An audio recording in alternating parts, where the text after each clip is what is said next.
अब तो भिखारी भी 1 रुपया नहीं लेता, लेकिन हमने 1 रुपये में बीमा लाकर किसानों पर उपकार किया है।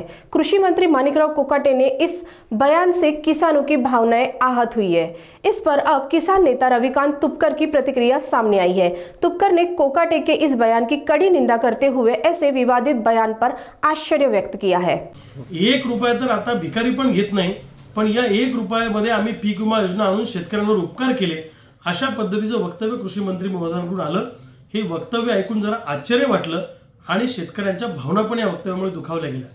कृषी मंत्री महोदय हे अतिशय अभ्यासू आहेत, जाणकार आहेत, ग्रामीण भागातून आलेले आहेत, त्यांच्या कामाची पद्धतही चांगली आहे। असं असताना त्यांनी असं वक्तव्य करणं हे थोडं आश्चर्यकारक वाटलं आणि आमच्या भावनांना दुखावणारं पण वाटलं। कृषी मंत्री महोदयांना माझी विनंती आहे की इथून पुढे तुम्ही शेतकऱ्यांना मदत करू शकत नसाल तर किमान शेतकऱ्यांच्या भावना दुखावण्याचा प्रयत्न तरी अशी वक्तव्य करू नका। आणि आमचं सांगणं आहे, 1 रुपयामध्ये पीक विमा योजना आणली म्हणजे सरकारने आमच्यावर उपकार केलेले नाहीत, लक्षात ठेवा। सोयाबीनला 10,000 रुपये भाव अपेक्षित असताना, कापसाला 12,000 रुपये भाव अपेक्षित असताना आम्हाला सरकारी भाव 4892 रुपये आणि आता 3,500 सोयाबीन आम्हाला मार्केटमध्ये विकावं लागते, की जिथं प्रति क्विंटल सोयाबीनचा उत्पादन खर्च प्रत्यक्ष बांधावरचा 7-7,500 रुपये आहे।